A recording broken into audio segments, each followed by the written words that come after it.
Is AI coming for your job? Is AI coming for us? In this video, we are gonna explore the possibilities, most of them.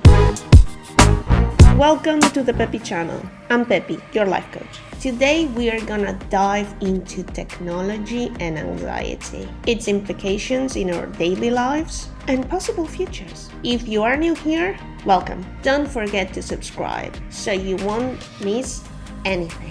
Almost half of CEOs fear AI.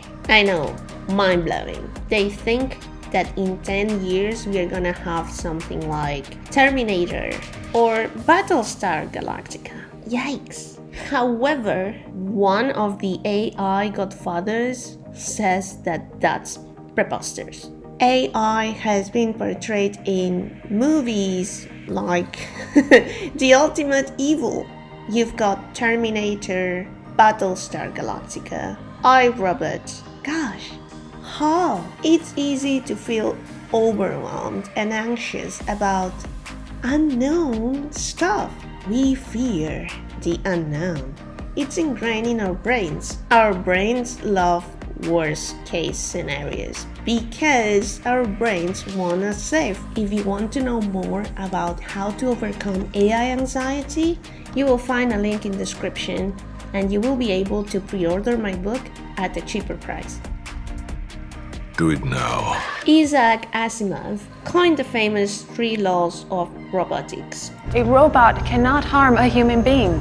The first law of robotics. Yeah, I know, I've seen your commercials. A robot may not injure a human being, either through action or inaction, or allow any human to come to harm.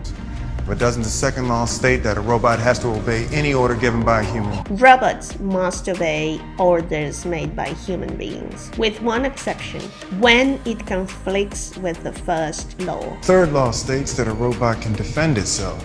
Yes, but only when that action does not conflict with the first or second law. A robot must protect its own existence as long as such protection does not conflict with the first and the second laws. But wait, there's something else. There's not just 3 laws from science fiction to apply to AI. The Vector AI research has released 6 principles that any AI should follow, and any human programming AI should follow. AI should benefit humans and the planet. AI should be programmed in a way that reflects democratic values. AI must also reflect the privacy and security of individuals. AI should remain secure, robust, safe throughout all their life cycles. AI systems should also include responsible disclosure, and all organizations should be accountable. With any new technology, many possibilities come into play, positive and negative. And despite every step onto creating a safe space for AI, we are still anxious about it. Let's stop thinking about doomsday scenarios like Skynet coming for us. Let's start trying to understand AI a little bit more. For that, you have my previous video. Yes, the link is down below in the description. Do it now.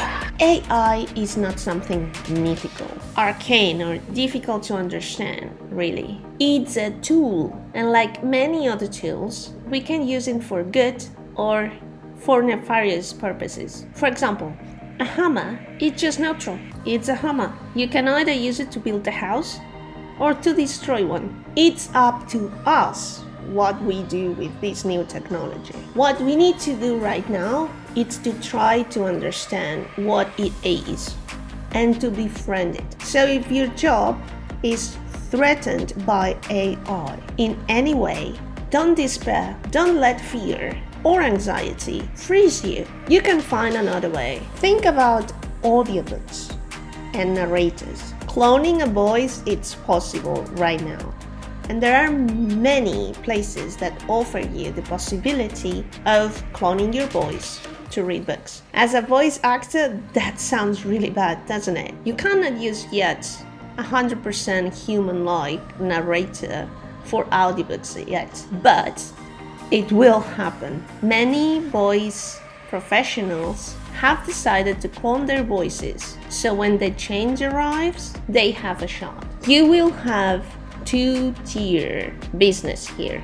A cheaper tier for those who cannot afford a human voice, like a book read by a human, and those who can afford the human. Do you know how much it costs for an individual self-published author to find someone to work with them? It's a lot. It's really a lot. Think about those very small publishing companies. They cannot compete with the big fish. So an audiobook might be not on the table for those authors at all. AI is making it possible little by little that the small fish can put out there also something that without it wouldn't have access. Granted, voice actors and voice professionals feel threatened, but you have two choices: completely fight it or befriend it. Befriending the technology is a good way of looking at the future. They are focusing on what they can control. These authors are learning about the technology and knowing what to do next. They decide to work with it. Other professions can have the hammer of AI feeling harder, but it doesn't mean that you won't have any choice. Remember, everything is figuratable. So instead of focusing on exaggerated and doomsday scenarios, apocalyptic what ifs, befriend AI by first trying to understand it. Second, think about what you can do next. And third, think up with it. Keep exploring. Keep learning. Remember that everything is figuratable. And when you start to freak out, just think the future is in our hands.